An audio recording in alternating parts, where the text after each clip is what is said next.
ஆண்டவரின் திருவுளத்தை கண்டுபிடிப்பவர் யார்? சாலமோனின் ஞான நூலிலிருந்து வாசகம்.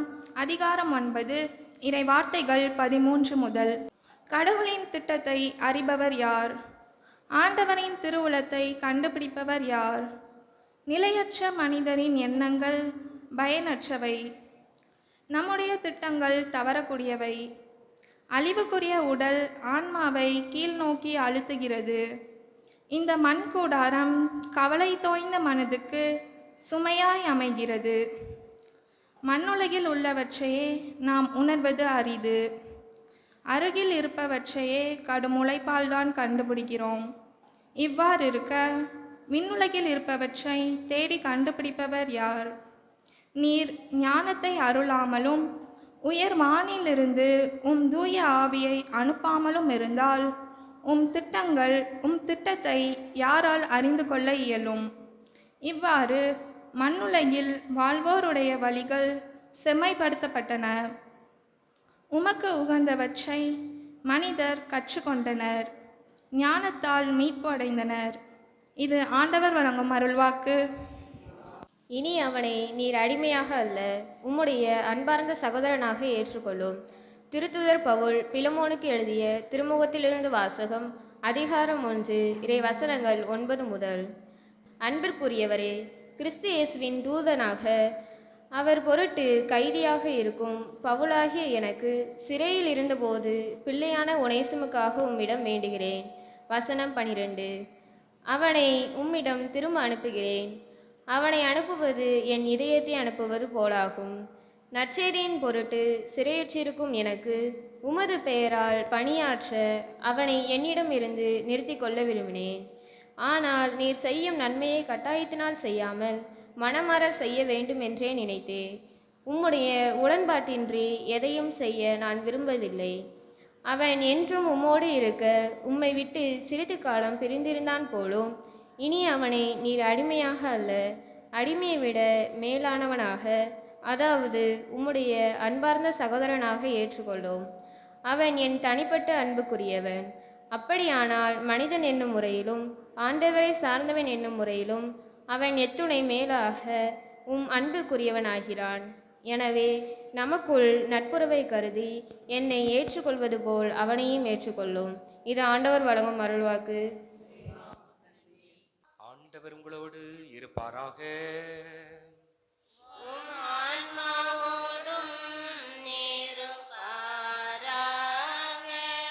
லூக்கா எழுதிய தூய நற்செய்தியிலிருந்து வாசகம்.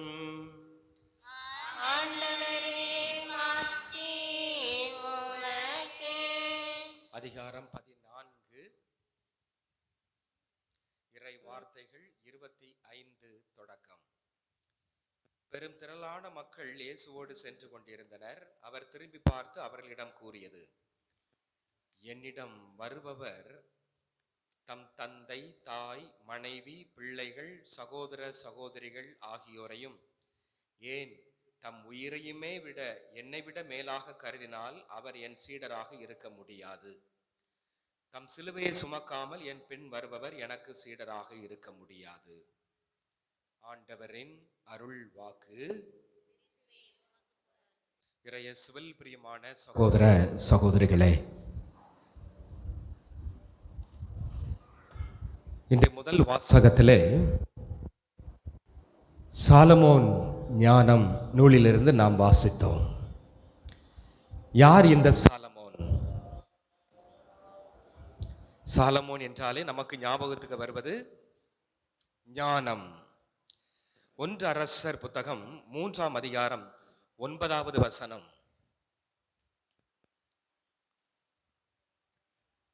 எனவே மக்களுக்கு நீதி வழங்கவும் நன்மை தீமை பகுத்தறியவும் தேவையான ஞானம் நிறைந்த உள்ளத்தை அடியேனுக்கு தந்தருளும். இல்லாவிடில் அப்போ இந்த சாலமோன் அரசர் வேறு எதையுமே அவர் கேட்கவில்லை, மாறாக ஞானத்தை கேட்டார். மக்களை நீதி வழங்குவதற்காக, மக்களை பார்த்து கொள்வதற்காக அவர் ஞானத்தை கேட்டார். கடவுள் நம் முன்னால் தோன்றி உனக்கு ஒரு வரம் தருகிறேன் என்று கேட்டால் நாம் எதை கேட்போம்? நீடிய ஆயுளை தாருங்கள். அப்படிதானே? நான் ரொம்ப நாள் வாழணும். அடுத்து நீடித்த பொறுமை தாங்க.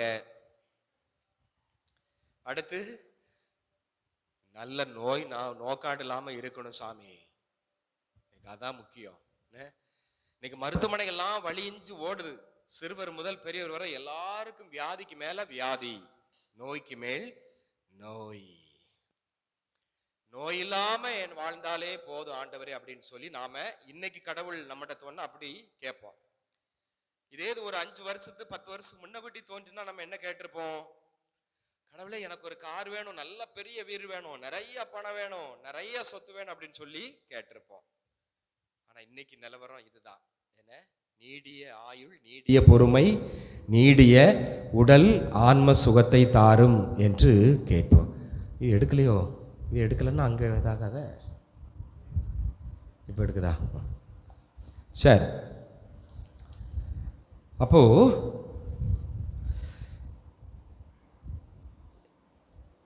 இன்று முதல் வாசகத்தில் நாம் வாசித்தோம். சாலமன் ஞானம் 9ஆம் அதிகாரம் 13 18 வரை நாம் அருமையாக வாசித்தோம் ஞானத்தை பற்றி. சரி, ஞானம்னா என்ன? ஞானம்னா என்ன? ஞானத்தை அடைவதற்கான வழி என்ன? 3 வழி, 3 முத்தான வழி. ஒன்று, முதல் வழி, மனதின் எண்ணங்கள் எல்லாம் பயனற்றவை என எண்ணுதல். எடுக்கல. என்னை அன்பு செய்வது போல எனக்கு அடுத்திருப்பவரையும் அன்பு செய்தல் என்று எண்ணுதல். 3வது, விட்டு விடுதல். முதல்ல நாம பார்ப்போம் ஞானத்தை அடைவதற்கான முதல் வழி என்னது?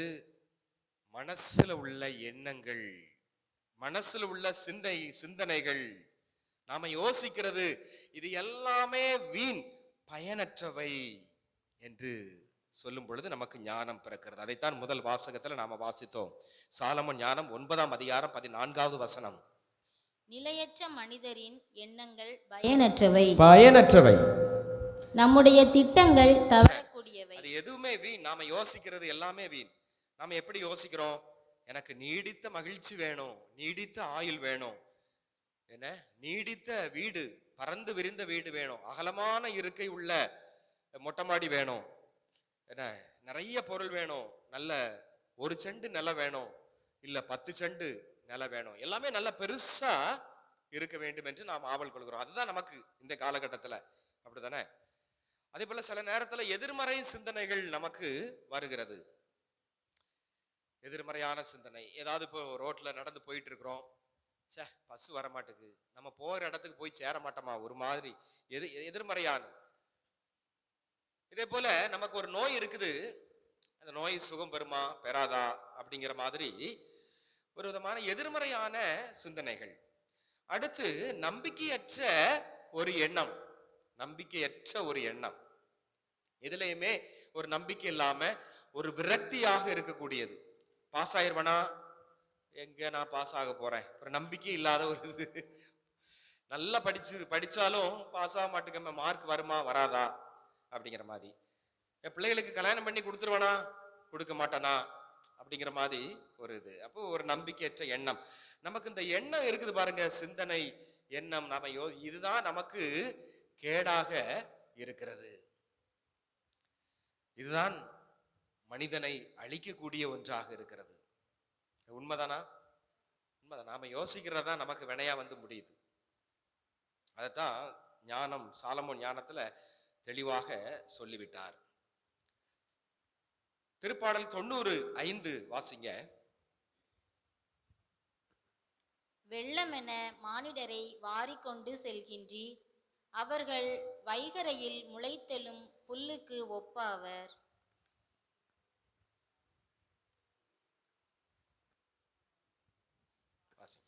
அது காலையில் தளிர்த்து பூத்து குலுங்கும், மாலையில் வாடி காய்ந்து போகும். உம் சினத்தால் நாங்கள் அழிந்து போகின்றோம். அப்போ மனுஷனுடைய வாழ்க்கை எதற்கு ஒப்பிடப்படுகிறதுனா ஒரு புல்லுக்கு. காலையில நல்ல மலர்ச்சியா இருக்கிறது, அதுக்கப்புறம் பூ பூக்கிறது, மாலையில அது வாடி வதங்கி போகிறது. அப்ப அப்படிப்பட்ட இந்த ஒரு மனுஷ வாழ்க்கை நிலையற்ற வாழ்க்கை. அதே போல நாம சிந்திக்கிறதும் ஒரு நிலையற்றதுதான், ஒரு மாறக்கூடியது. இன்னைக்கு இந்த இடத்துல இருக்கிறோம், ஒரு மாதிரி சிந்திக்கிறோம், நாளைக்கு இன்னொரு இடத்துல போகும்போது நம்மளோட எண்ணங்கள் மாறும். அப்படிதானே? சூழ்நிலைக்கு தகுந்தாற் போல மாறும். ஏனெனில் மனித வாழ்க்கை ஒரு ஒரு வட்டமான ஒரு சுழற்சி முறை, மாறிக்கொண்டே இருக்கிறது. இந்த நொடிப்பொழுது உள்ளது நாளைக்கு இல்ல, நாளைக்கு அடுத்த நிமிஷம், அடுத்த நொடி. எனவேதான் அருமையான தத்துவியால் அறிஞர் அரிஸ்டாட்டில் சொல்லுவார், no man can jump into the same river. ரெண்டு பேரும் போய் குளிக்க போறாங்க, ஒருத்தன் உள்றான், ரெண்டாவது உள்றான். எந்த ஆத்துல குளிச்ச? நாங்க அந்த நடுகுறிச்சி ஆத்துல தான் குளிச்சேன் அப்படின்னு சொல்லுவாங்க. ஆனா அவர் என்ன சொல்றாருன்னா, இல்ல அப்படிங்கிறாரு. ஒரு ஆறு தானங்க ஓடுது, அந்த ஆத்துல தானே குளிச்சேன். அப்படி இல்ல. ஏன்னா ஒரு நேரம் ஒருத்தன் குதிக்கிறான், அடுத்து ரெண்டாவது ஒருத்தன் குளிக்கும் பொழுது ஃபர்ஸ்ட் குளிச்சோம் அந்த தண்ணி என்ன ஆயிரும்? போயிரும், கடந்து போயிரும். அப்படிதானே? அது கடந்து போயிரும். அடுத்து உள்ளவன் குளிக்கும் போது வேற தண்ணி. அப்ப அதுதான் அவர் சொல்றாரு, no man can jump into the same river. அப்ப அந்த தண்ணி எப்படி ஓடிட்டே இருக்கிறதோ, நிமிஷம் ஒரு நொடிக்கு ஒரு நேரம் தண்ணி மாறிடும்.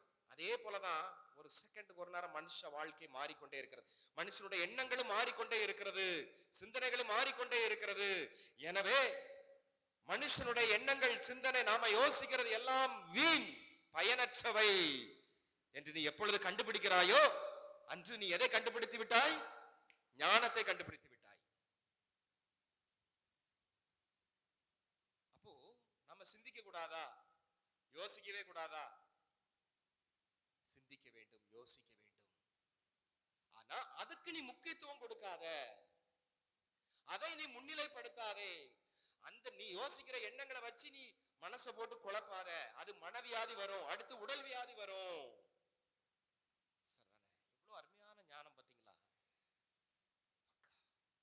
மனித எண்ணங்கள் தான் நாம் வாழ்வதற்கும் தாழ்வதற்கும் காரணமாக இருக்கிறது. அதை நாம் எப்படி கையாள போகிறோம்? அதை ஒரு பெருசா எடுக்க வேண்டாம். நேத்து யாராவது திட்டிருப்பாங்க, நம்மளை ரொம்ப கஷ்டப்படுத்திருப்பாங்க, கேவலப்படுத்திருப்பாங்க, அவமானப்படுத்திருப்பாங்க. அதையே நினைச்சு தூக்கி போட்டு போங்க. அதெல்லாம் மாறக்கூடியது. மனுஷ வாழ்க்கையும் சரி, சிந்தனையும் சரி. இன்னைக்கு அவரு ஒன்ன நினைச்சிருக்கே மாட்டாரு. நம்ம தான் ஐயோ இப்படி திட்டார் அப்படின்னு சொல்லிட்டு மனசு அந்த சிந்தனையில நம்ம கஷ்டப்பட்டுக்கிட்டே இருப்போம். அதுபோல எதிர்காலத்தை பத்தி அச்சம், பயம், பிள்ளைகளை நான் எப்படி படிக்க வச்சிருவேன், அது ஓடிக்கிட்டே இருக்கும். வேஸ்ட். அதெல்லாம் வேஸ்ட், அதெல்லாம் பயனற்றவை, வீணிலும் வீண். எனவே அதற்கு ரொம்ப முக்கியத்துவம் கொடுக்காத, நீ பாட்டுக்கு முன்னேறி சென்று கொண்டே இரு என்று சொல்லுகிறார். தான் ஞானத்தை அடைய முதல் வழி. இரண்டாவது வழி, என்னை அன்பு செய்வதை போல எனக்கு அடுத்திருப்பவரையும் அன்பு செய். என்னை நான் ஏற்றுக்கொள்வதை போல எனக்கு அடுத்திருப்பவரையும் ஏற்றுக்கொள்ள வேண்டும். லூக்கா நற்செய்தி 10:27.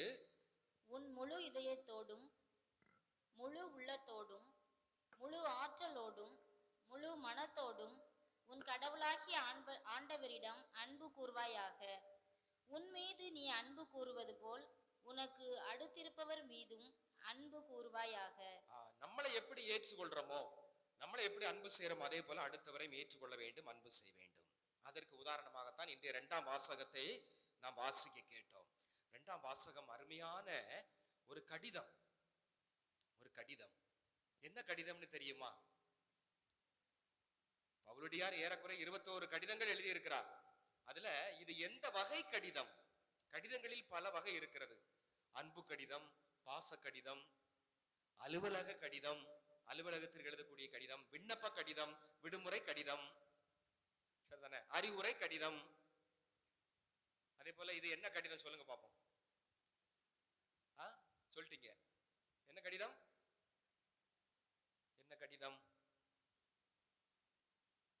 சிபாரிசு கடிதம், பரிந்துரை கடிதம், ரெக்கமெண்டேஷன் லெட்டர். அப்ப என்னங்கிறத இந்த கதையில அருமையா பார்ப்போம். நல்ல அருமையான கதை, நல்லா கேளுங்க. இந்த 2ஆம் வாசகம் நல்ல ஒரு அருமையான. கொலோசை அந்த நகரத்துல வாழ்ந்தவர் தான் பிலமோன். யாரு? பிலமோன். 2ஆம் வாசகத்துல வாசகம்ல பிலமோன். அவரு நல்ல கிறிஸ்தவர், ஆனால் மிகப்பெரிய செல்வந்தர். அவரிடம் அடிமையாக வேலை பார்த்தவர் யார்? ஒனேசிமு. அப்ப அந்த காலத்துல எஜமான் அடிமை அமைப்பு இருந்தது, சரிதானே? The boss slave system. பவுலடியார் நிறைய போதிக்கிறாரு. பவுலடியாரால இந்த அமைப்பு முறையை மாற்ற முடிஞ்சுதா? மாற்ற முடியல. ஆனால் இந்த அமைப்பு முறையை, எஜமான் அடிமை அமைப்பு முறையை அவர் சீர்படுத்தினார், நெறிப்படுத்தினார். எபேசியர் 6ஆம் அதிகாரம் 5 - 9 வரை. அடிமைகளே, நீங்கள் கிறிஸ்துவுக்கு கீழ்ப்படிவது போல் இவ்வுலகில் உங்களுக்கு தலைவர்களாக இருப்பவர்களுக்கு அச்சத்தோடும் நடுக்கத்தோடும் முழு மனதோடும் கீழ்ப்படியுங்கள். மனிதர்களுக்கு உகந்தவர்கள் ஆகுமாறு வேலை செய்வதற்காக காட்டிக்கொள்பவராயில்லாமல் கிறிஸ்துவின் பணியாளராய் கடவுளின் திருவுளத்தை உளமாற நிறைவேற்றுங்கள். மனிதருக்காக அன்றி கடவுளுக்காகவே செய்வது போல நல் மனத்தோடு வேலை செய்யுங்கள். பாருங்க, அடிமைகளை எவ்வளவு அருமையா சொல்லியிருக்கிறார் பாத்தீங்களா? நீங்க அவங்களுக்கு கீழ்ப்படியுங்க, நீங்க ஆண்டவருக்கு வேலை செய்வது போல அவங்களுக்கும் வேலை செய்யுங்க அப்படின்னு சொல்லி எவ்வளவு அருமையாக சொல்றாரு. அடுத்து எஜமான்களுக்கு அறிவுரை என்ன சொல்றாரு?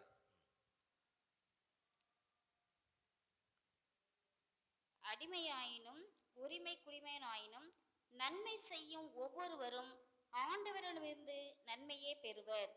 இது உங்களுக்கு தெரியும் அன்றோ? தலைவர்களே, நீங்களும் உங்கள் அடிமைகளிடம் அவ்வாறே நடந்து கொள்ளுங்கள். அவர்களை அச்சுறுத்துவதை விட்டுவிடுங்கள். அவர்களுக்கும் உங்களுக்கும் ஒரே தலைவர் விண்ணுலகில் உண்டு என்பதையும் அவர் ஆள் பார்த்து செயல்படுவதில்லை என்பதையும் அறிந்து கொள்ளுங்கள்.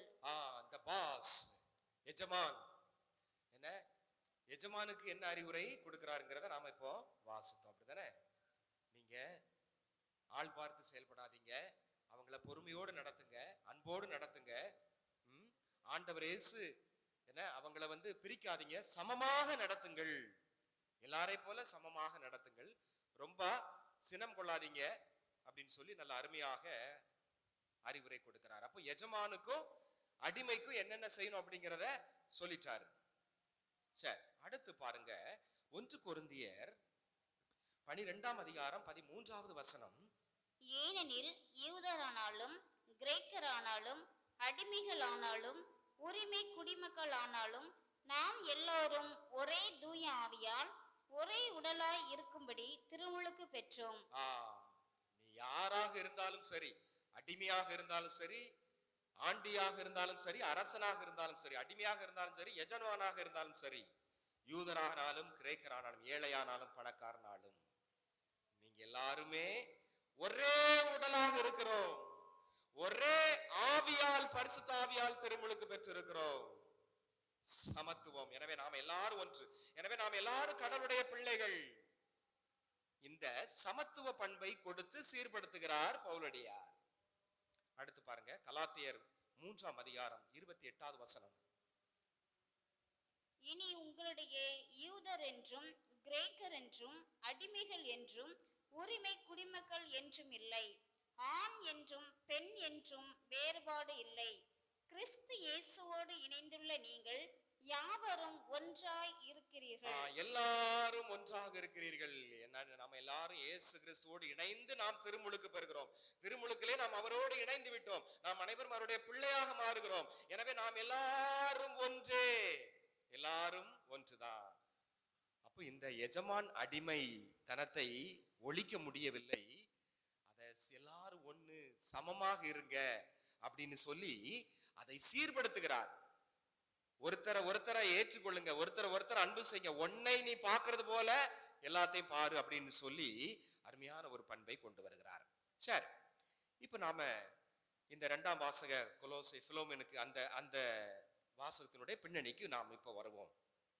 அப்ப பிலமோன் செல்வந்தர், அவருடைய அடிமை ஒனோசிமுவாக வேலை பார்த்து கொண்டிருக்கிறார். வேலை பார்த்து கொண்டிருக்கும் பொழுது ஒரு குறிப்பிட்ட சூழ்நிலையின் காரணமாக அவர் இருக்க முடியாம, அவர் தலைவருக்கு தெரியாம தப்பி ஓடிட்டார். நம்மளும் சில நேரத்துல வேலை பார்க்குற இடத்துல நல்ல வேலை பார்ப்போம், சில வேலை பிடிக்கல அப்படின்னா தப்பி ஓடிடுவோம். சில வேலை ரொம்ப அதிகமா இருக்கு, ஒர்க் பேட்டர்ன் அதிகமா இருக்குன்னா வேலை மாத்திடுவோம். அப்ப இந்த கம்பெனிக்கு இல்லை வேண்டாம், அடுத்த கம்பெனிக்கு போவோம், சொல்லாம கொள்ளாம ஓடிடுவோம். அப்பெல்லாம் ஆசிரியர்கள் ஸ்கூல்ல ஒர்க் பண்றோம், சில ஸ்கூல்களில் குறைஞ்ச வேலை இருக்கும், சில ஸ்கூல்களில் ஆசிரியர்களுக்கு அதிகமான வேலை இருக்கும், ஒர்க் ப்ரெஷர் ரொம்ப இருக்கும். அப்போ ஸ்கூலை மாத்து அப்படி. அப்ப நம்ம பணி செய்யற இடங்களை நம்ம அப்பப்போ மாத்துறோம், ஏன்னா ஒர்க் ப்ரெஷர், என்ன அழுத்தம். அதே போல இவருக்கு அங்க ஏதோ ஒரு சூழ்நிலை ரொம்ப அழுத்தம் ஆயிடுச்சு, அதனால தப்பி ஓடிட்டார். தப்பி ஓடி எங்க வர்றாரு? பவுலடியாரிடம் தஞ்சம் புகுகிறார், பவுலடியாரிடம் அடைக்கலம் புகுகிறார், அவரோடு தங்கி இருக்கிறார். ஏன் அவரிடம் தஞ்சம் புக வேண்டும்? ஏன்னா ஒனோசிமு அடிமையாக இருக்கும் பொழுது அவருடைய தலைவர் பாஸ் யாரு? பிலமோன். பிலமோன் வீட்டுக்கு பவுலடியார் வருவார். பிலமோனும் பவுலடியாரும் நண்பர்கள். ஏன்னா இந்த இன்னைக்கு வாச 2ஆம் வாசத்துல பார்த்தா தெரியும், நமக்குள்ள நட்பின் அடிப்படையில் நான் எழுதுகிறேன் அப்படின்னு சொல்லி சொல்லுவார். நட்பின் அடிப்படையில இவனை ஏற்றுக்கொள்ளும் அப்படின்னு சொல்லி அவர் எழுதுவார்.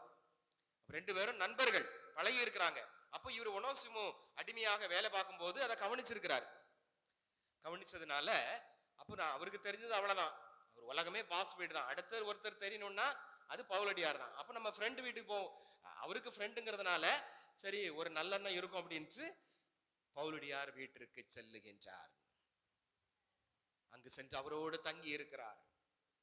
வாழ்க்கை மாற்றம் பெறுகிறார், புதிய மனுஷனாக மாறுகிறார், திருமுழுக்கு பெறுகிறார். 1 ஆண்டு ஆகிறது. அவர் தான் செய்தது தவறு, தன் தலைவரிடம் சொல்லாமல் கொள்ளாமல் ஓடி வந்து விட்டோம், அது தவறு என்பதை உணர்ந்து மீண்டும் தான் தலைவரிடமே சென்று நான் வேலை செய்ய போகிறேன் என்று பழைய எஜமானிடம் சென்று வேலை செய்வதாக முடிவெடுக்கிறார். இந்த முடிவை பவுலடியாரிடம் தெரியப்படுத்துகிறார். அப்ப பவுலடியார் நின்னு அவர் கோபமாக இருப்பார், ஏன்னா நீ சொல்லாம கொள்ளாம ஓடி வந்துட்ட. அப்போ யூத கிரேக்க சட்டத்தின்படி சொல்லாம கொள்ளாம ஓடி வந்தா அவரை பார்த்த உடனே அந்த தலைவர் எஜமான் என்ன செஞ்சிடலாம்? கொலை செய்திடலாம், மரண தண்டனை தீர்ப்பு வழங்கலாம். அதனால நான் ஒரு கடிதம் கொடுத்து அனுப்புகிறேன், அவர் என்னுடைய நண்பர் பிலமோன், நான் உனக்கு ஒரு பரிந்துரை கடிதம் கொடுத்து அனுப்புகிறேன் என்று அந்த பரிந்துரை கடிதத்தை எழுதுகிறார். அதுதான் இன்னைக்கு 2ஆம் வாசகமாக வாசித்தோம். எவ்வளவு பிரமாதமான ஒரு பரிந்துரை கடிதம். 11வது வசனத்திலே என் பிள்ளை ஒனோசிமு அப்படின்னு சொல்லி நண்பருக்கு சொல்றாரு, என் பிள்ளை. 12வது வசனம் என் இதயத்தையே நான் அனுப்புகிறேன். 16வது வசனம் இனி அவனை நீர் அடிமையாக அல்ல, அடிமையை விட மேலாவனாக, அதாவது உம்முடைய அன்பார்ந்த சகோதரனாக ஏற்றுக்கொள்ளும். பாருங்க, அடிமையாக நடத்தக்கூடாது, அடிமை விட மேலான சகோதரனாக. உன்னை ஏற்றுக்கொள்வது போல உன்னை அடுத்திருப்பவனையும் ஏற்றுக்கொள், உன்னை அன்பு செய்வது போல உனக்கு அடுத்திருப்பவனையும் அன்பு செய், ஏற்றுக்கொள்ளும். 17 நமக்குள்ள நட்புறவை கருதி என்னை ஏற்றுக்கொள்வது போல் அவனையும் ஏற்றுக்கொள். என்னை ஏற்றுக்கொள்வது போல் அவனை ஏற்றுக்கொள். எவ்வளவு அருமையான சிபாரிசு கடிதம் பாத்தீங்களா? சரியான சிபாரிசு கடிதம். சிபாரிசு கடிதம் எழுதக்கூடியவர்கள் இதை பார்த்தாலே போதும். அப்போ 2வது ஞானத்தை அடைவதற்கான வழி என்ன? என்னை ஏற்றுக்கொள்வது போல, என்னை அன்பு செய்வது போல அடுத்தவரையும் ஏற்றுக்கொள்ள வேண்டும், அன்பு செய்ய வேண்டும். அதுதான் ஞானத்தை அடைவதற்கான 2ஆம் வழி. சரி, 3வது வழி விட்டு விடுதல். விட்டு விடுதல், உயிரை, உடைமையை, உறவை விட்டுவிடு ஆண்டவருக்காக. இலக்கை நோக்கி முன்னேறி செல், அப்பொழுது நீ ஆண்டவரை அடைவாய், நீ ஞானத்தை அடைவாய். குதிரை லாயத்துல கட்டி போட்டிருப்பாங்க, அப்ப நின்றுகிட்டே தான் இருக்கும். முன்னோக்கி செல்ல முடியுமா? ஓட முடியுமா? முடியாது. ஓடணும்னா என்ன பண்ணணும்? லாயத்திலிருந்து கட்ட அவிழ்க்கணும். அப்ப விட்டு விடும் பொழுது அது முன்னோக்கி செல்லும். எனவே நாமும் ஆண்டவருக்காக உயிரை, உடைமையை, உறவை விட்டுவிடும் பொழுது ஞானத்தை தேடி அடையலாம். உயிரை விட்டுவிடல்.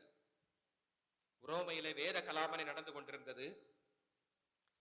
இயேசுவை உண்மையாக நம்பி அவரை மட்டுமே வழிபடுவேன் என்று ஒரு ஏழை விவசாயி ஒரு கிராமத்திலே வாழ்ந்து வந்தார். நல்ல சொல்லிலும் செயலிலும் நல்ல அன்பராக இருந்தார்.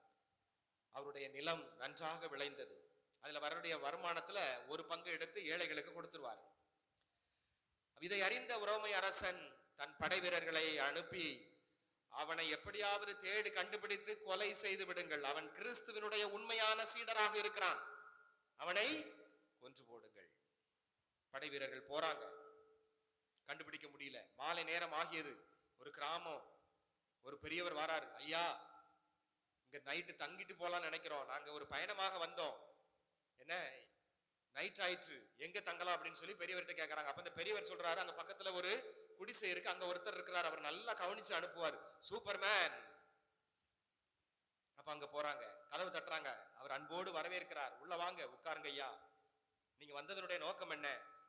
நாங்க அரசர்கிட்ட இருந்து வர்றோம், அவர் இயேசுவை யார உண்மையா பின்பற்றி நல்லா வாழ்றாங்களோ, இயேசுக்காக வாழ்றாங்களோ அவங்கள கொலை செய்யறதுக்கு தேடி கண்டுபிடிச்சு வந்துட்டு இருக்கிறோம். அதனால நைட் நேரம் ஆயிற்று, கண்டுபிடிக்க முடியல, அதனால நாங்க தங்கிட்டு போலான்னு வந்தோம். சந்தோஷமா தங்குங்க, உடனே சாப்பாடு இருக்கிறதுல எல்லாத்தையும் எடுத்து நல்ல சாப்பாடு போடுறாரு. சரி ஓய்வெடுங்க அப்படின்னு சொல்லிட்டு அவர் வயலுக்கு போறாரு. வயலுக்கு போய் ஒரு நல்ல குழிய, ஒரு 5 அடி குழிய தோண்டிட்டு வந்துருந்தாரு. தூங்குறாரு, தூக்கம் வரல. அங்க படை வீரர்கள் நல்லா தூங்கிட்டாங்க, இவருக்கு தூக்கம் வரல. அப்ப காலையில எந்திரிச்ச உடனே படை வீரர்கள், ஐயா நாங்க போயிட்டு வரையா, ரொம்ப சந்தோஷம், கொஞ்சம் இருங்க கொஞ்சம் இருங்க, நீங்கள் தேடி வந்த மனிதர் நான் தான், நீங்கள் தேடி வந்த மனிதர், நீங்கள் யாரை கொல்ல வேண்டும் என்று நினைத்தீர்களோ அது நான் தான். படை வீரர்கள் அதிர்ந்து போனார்கள், பின்வாங்கி சென்றார்கள், பின்வாங்கி போனாங்க.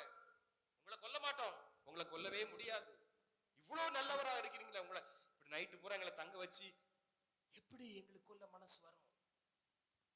அந்த மனிதர், இல்லை, நான் இயேசுவுக்காக உண்மையாக வாழ்ந்து இயேசுவுக்காக மறை சாட்சியாக நான் மரிக்க வேண்டும் என்று ஆவல் கொண்டேன், எனக்கு இது ஒரு நல்ல தருணம், நீங்களும் என்னை கொல்லாமல் விட்டுவிட்டால் அரசர் உங்களை கொண்டு விடுவார், அரசனுடைய ஆணை நிறைவேற்றுங்கள்.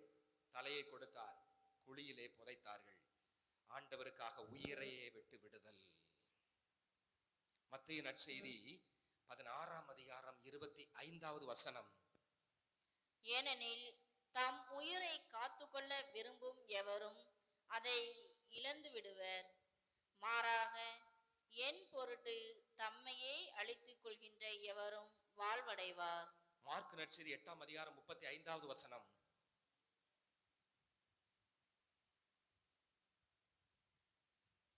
ஏனெனில் தம் உயிரை காத்துக்கொள்ள விரும்பும் எவரும் அதை இழந்து விடுவார், என் பொருட்டு நற்செய்தியின் பொருட்டும் தம் உயிரை இழக்கும் எவரும் அதை காத்து கொள்வார்.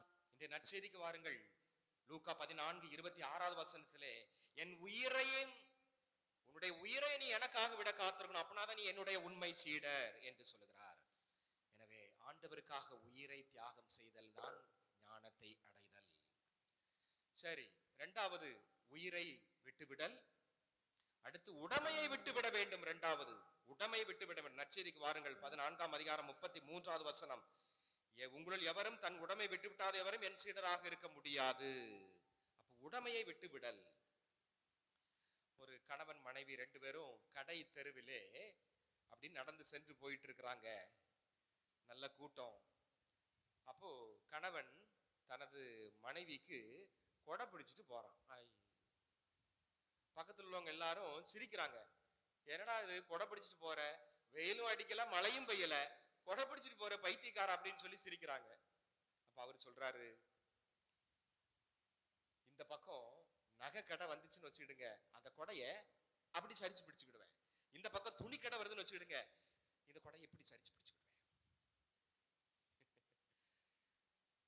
இது எல்லாத்துக்கும் உள்ளதான். பெண்களுக்கு ஆசை, உடைமை பெண்களுக்கு மட்டும் இல்ல, ஆண்களுக்கும் இன்னைக்கு இருக்குது. 1 சென்ட் நிலம் வாங்குவேன், 2 சென்ட் நிலம் வாங்குவேன், நிறைய வேணும். காலையில 8 மணில இருந்து நைட்டு 10 மணி வரை வேலை செய்வேன், விடாம வேலை செய்வேன், நிறைய சம்பாதிக்கணும், என் பிள்ளைகளை நல்லா படிக்க வச்சு நல்லா இது பண்ணணும். நல்ல நோக்கம் தான், எல்லாத்துக்குமே அந்த ஆசை இருக்கு. ஆனா ஒரு பற்று இருக்கு பாருங்க பணத்தின் மேல. பணம் பணம் பணம் பணம் பணம் இருந்தாதான் இன்னைக்கு உலகத்துல வாழ முடியும். பணம் சம்பாதிக்கணும், அந்த பற்று பெரியவர்களுக்கு. அதே போல சிறு பிள்ளைகளுக்கு செல்போன் மேல ஒரு பற்று. செல்போனை தூக்கி தூர போடு, அதை மட்டும் தூக்கி தூர போட மாட்டேமா. செல்போனையும் நம்ம பிள்ளைகளையும் பிச்சு எடுக்கிறது ரொம்ப ரொம்ப ரொம்ப கஷ்டம், ரொம்ப ரொம்ப கஷ்டம் இந்த காலத்துல. சின்ன பிள்ளை ஒரு மாசம் 5 மாச குழந்தை கூட செல்போன் வச்சு கொடுத்துக்கணும் இன்னைக்கு, அதை விட முடியல. அப்ப உடமையை பிடித்து கொள்ளுதல். அப்ப அதெல்லாம் நம்ம பற்று. நமக்கு எது மேல ரொம்ப மோகமா இருக்கிறோமோ, பற்றாக இருக்கிறோமோ, பேராசையாக. சிலருக்கு வந்து தண்ணி அடிக்கிறதுல நல்லா பற்று, அடிச்சுக்கிட்டே இருப்பாங்க, நல்லா எப்ப பார்த்தாலும் ஃபுல் தண்ணியிலே மிதக்கணும். அப்படியா? ஆஹா, பாட்டில விடவே முடியாது. என்ன, மது பாட்டில தூக்கி எறியவே முடியாது. அப்ப அதெல்லாம் விடணும். என்ன, செல்போன் பார்க்கிறது, இப்படி நம்ம எது மேல நம்ம பைத்தியமாக இருக்கிறோமோ, எதை பற்றி கொள்கிறோமோ அதை விட்டு விடல். அதுதான் உண்மையான ஒரு ஞானத்தை அடைவதற்கான ஒரு வழி. திருப்பாடல் 16:5. ஆண்டவர் தாமே என் உரிமை சொத்து, அவரே என் கிண்ணம், எனக்குரிய பங்கை காப்பவரும் அவரே. ஆண்டவர் தான் என் உரிமை சொத்து, அவர் மட்டும் எனக்கு போதும். செல்போன் வேண்டாம், பணம் வேண்டாம், பாட்டில் வேண்டாம், மது மாது. இன்னைக்கு நிறைய போதைப் பொருட்கள், பாட்டில் போய் வேற நிறைய போதைப் பொருட்களுக்கெல்லாம் இன்னைக்கு நிறைய பேர் அடிமையா இருக்கிறாங்க. ஏகப்பட்ட போதைப் பொருட்கள். செல்போன் அது ஒரு போதைப் பொருள் தான். செல்போன்ல வீடியோ கேம் விளையாடுறது, அது ஃப்ரீ ஃபயர், அடுத்தவனை சுட்டு கொள்றது ஃப்ரீ ஃபயர். அப்புறம் இன்னொன்று என்னது, பப்ஜி கேம், இதெல்லாம் பயங்கரமாக இருக்கிறது. அடுத்து செல்போன்ல இந்த ஆபாச படம் பார்க்கறது. செல்போன் நெட் இருக்கிறதுனால ஆபாச படம் வந்துருது. அதுவும் பசங்கன்னா ஆபாச படத்தை உள்ள விடுறான் பாரு, அட்வர்டைஸ்மெண்ட் போடுவான். அப்போ கெடுக்கும், பிள்ளைகளுக்கு வராது, பசங்களுக்கு வரும். அப்ப ஆபாச படம் பார்த்து பார்த்து பார்த்து பார்த்து அதிலே நின்று சீரழிஞ்சு அதுவும் ஒரு போதையாக மாறி அதை விட்டு பிரியாம வாழ்க்கையே, குடும்ப வாழ்க்கையை வாழ முடியாம குழந்தை செல்வம் இல்லாமல் போறதுக்கு காரணம் இதுதான். ஆபாச படம் பார்த்து சுய இன்பம். நிறைய ஆண்கள் இன்னைக்கு நிறைய பேருக்கு குழந்தை செல்வம் இல்லைன்னா இதுதான் காரணம். ஒண்ணு இந்த போதைக்கு அடிமையா இருந்தாங்க, என்ன ஒண்ணு இந்த ஆபாச படத்துக்கு அடிமையாகிறதுனால குடும்பத்துல மனைவியோட வாழ முடியவில்லை, டைவர்ஸ். குழந்தை செல்வம் இல்லை, டைவர்ஸ். குழந்தை செல்வம் இல்லாம நிறைய பேர் இருக்கிறாங்க பாருங்க. அதுக்கு காரணம் இதுதான். ஆனா இன்னைக்கு அது அந்த காலம், இன்னைக்கு லேட்டஸ்ட் ட்ரெண்ட் நிறைய வந்துட்டு, ஏகப்பட்ட ட்ரெண்ட். அதான் இந்த ஆபாச படம், இந்த போதை பொருள், இதெல்லாம் செல்போன். அப்போ இத துறக்க வேண்டும். இதை விட்டு விடும் பொழுது உண்மையான ஞானத்தை நாம் பெற்றுக்கொள்ளலாம். சரி, அடுத்து 3வது, உறவை விட்டு விட வேண்டும். நற்செய்தியில பாருங்க, 14ஆம் அதிகாரம் 26வது வசனத்துல நாம வாசிக்கிறோம், என் பொருட்டு என்னிடம் வருபவர் தந்தை, தாய், மனைவி, பிள்ளைகள், சகோதர சகோதரி எல்லாத்தையும் தூக்கி எறி. போடா மவனை. பாருங்க எப்படி சொல்றாரு, எல்லாத்தையும். உறவு, சொந்தக்காரங்கள், அது நீ லட்சியத்தை அடைவதற்கு உனக்கு தடையாக இருக்கிறது. சிலர் கல்யாணமே பண்ண மாட்டாங்க. சில அறிவியல் அறிஞர்கள் இருந்திருக்கிறாங்க, அப்படிதானே? சிலர் வந்து ஒரு இலக்கை அடையணும்னா அந்த உறவு இருந்துச்சுன்னா, சொந்தக்காரங்க அது இருந்தா நம்ம உண்மையான ஒரு முழு மூச்சோடு செயல்பட முடியாது. ஒரு காரியத்தை, பெரிய காரியத்தை சாதிக்கணும்னா உறவுகள் நமக்கு சில நேரத்துல இடையூறாகத்தான் இருக்கும். சில நேரத்துல உறவுகள் உந்து சக்தியாகவும் இருக்கும், சில நேரத்துல அது உதவா கரவையாகவும் போய்விடும். நாம் இது இலக்கை அடைவதற்கு, நாம் ஒரு நல்ல காரியத்தை சாதிப்பதற்கு. எனவே நீ ஆண்டவரை இலக்காக பற்றி அந்த ஞானத்தை அடைய வேண்டும் என்றால் நீ உறவை துறக்க வேண்டும். தொடக்க நூல் 2ஆம் அதிகாரம் 24வது வசனம்.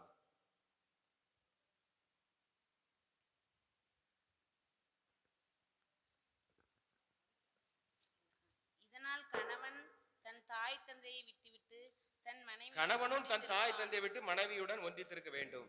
அதனால இந்த வார்த்தையை பிடிச்சுக்கிட்டானுங்களா பசங்க இன்னைக்கு ரொம்ப பைபிள் படிச்சிருந்தானுங்க.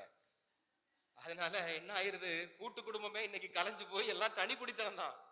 எல்லாருமே தனியா போயிருந்தான். மெட்ராஸ், சென்னை, கோயம்புத்தூர்னு போய் ஒரு வீட்டை வாடகைக்கு பார்த்து உட்கார்ந்துக்கிட்டுறானுங்க. அடுத்து இருவரும் ஒரே உடலாய் இருப்பார். அப்போ மனைவி கணவர் ரெண்டு பேருமே தாய் தந்தையை விட்டு விட்டு வர வேண்டும். மனைவியும் வரணும். அம்மா அப்பா அண்ணன் தம்பி அந்த பாசம் இருக்கதான் செய்யும். ஆனா அதை கொஞ்சம் விட்டாதான் இந்த குடும்ப உறவுக்குள்ள நீ வர முடியும். எவரும் இரு தலைவர்களுக்கு பணிவிடை செய்ய முடியாது. இன்னைக்கு குடும்பத்தில் நிறைய பிரச்சனை. அக்கா அம்மா சொல்ல கேட்கறது, அம்மா அப்பா சொல்ல கேட்கறது. நீ முதல்ல குடும்ப உறுப்பினராக இருந்தாய். அம்மா அப்பா நீ பிள்ளைகள். நீ கல்யாணம் முடிஞ்சு தனியா வந்துட்டீங்கன்னா இந்த உறவை கொஞ்சம் விட்டு விடணும். கொஞ்சம் கொஞ்சமா விட்டுரு.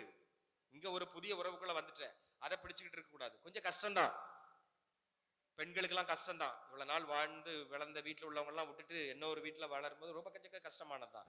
ஆனாலும் அதை விட்டு விட்டு வர வேண்டும். சலோமி நகோமி என்னுடைய வாழ்க்கை பார்த்தீங்களா, மாமியார் மருமகள். அதே போல நாம் இருக்க வேண்டும். மாமியாரே நீ தான் எனக்கு தாய், உன் வீடு தான் எங்க அம்மா வீடு. நீ எங்க சாகுறியோ அங்கதான் நான் சாவேன். உனக்கு எங்க கல்றையோ அங்கதான் எனக்கும் கல்ற. நீ என்ன ஜாதியோ அந்த ஜாதி தான் எனக்கு. போ. எப்படி பாருங்க, அருமையாக விவிலியம் நமக்கு அதெல்லாம் பயங்கரமான ஒன்று. இந்த விவிலியத்தை, இந்த இறைவார்த்தை, இந்த பைபிளை அடிச்சுக்கிறதுக்கு இந்த உலகத்துல எத்தனை கல்லூரியில பல்கலைக்கழகத்துல போய் டாக்டரேட் பண்ணாலும் முடியாதுங்க. நம்ம விவிலியத்தை படிச்சாலே பெரிய டாக்டர், நீங்க பெரிய முனைவர் பட்டம் பெற்று விடலாம். அவ்வளவு அற்புதமான களஞ்சியம் இந்த விவிலியம். ஒவ்வொரு வார்த்தையை நாம சிந்திக்கும் பொழுது அவ்வளவு ஆழமாக இருக்கிறது. சரி, அப்போ உறவையும் நீ துறக்க வேண்டும். இயேசு பாருங்க, லூக்கா நற்செய்தி 2ஆம் அதிகாரம் 48, 49.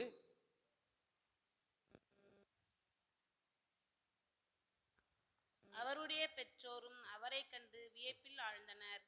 அப்பொழுது அவருடைய தாய் அவரை நோக்கி, மகனே, ஏன் இப்படி செய்தாய்? இதோ பார், உன் தாயும் நானும் உன்னை மிகுந்த கவலையோடு தேடிக்கொண்டிருந்தோம் என்றார். அவர் அவர்களிடம், நீங்கள் ஏன் என்னை தேடினீர்கள்? நான் என் தந்தையின் அலுவல்களில் ஈடுபட்டிருக்க வேண்டும். உங்களுக்கு தெரியாதா?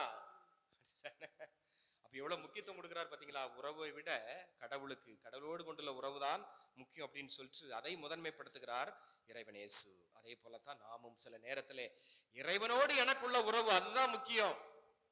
அதை நாம் முன்னிலைப்படுத்தும் பொழுது நமது வாழ்க்கை சிறப்பாக இருக்கும். ஞானத்தை நாம் பெற்றுக்கொள்ளக்கூடிய ஒரு வழியாக அது இருக்கும். எனவே ஞானத்தை நாம் அடைவோம். அதற்கு 3 வழி. ஒன்று, இந்த கச்சடா மனசுல உள்ள எண்ணங்கள், யோசனைகள், சிந்தனை, எண்ணங்கள் எல்லாம் வீண். அதற்கு முக்கியத்துவம் கொடுக்காதீங்க, அதை முன்னிறுத்தி வைக்காதீங்க. 2வது, என்னை ஏற்றுக்கொள்வது போல அடுத்திருப்பவரையும் ஏற்றுக்கொண்டு அன்பு செய்ய வேண்டும். 3வது, துறக்க வேண்டும், விட்டுவிட வேண்டும். உயிரை, உடைமையை, உறவை ஆண்டவருக்காக கொடுத்து விடு. உண்மையான ஞானத்தை பெறுவோம். ஆமென்.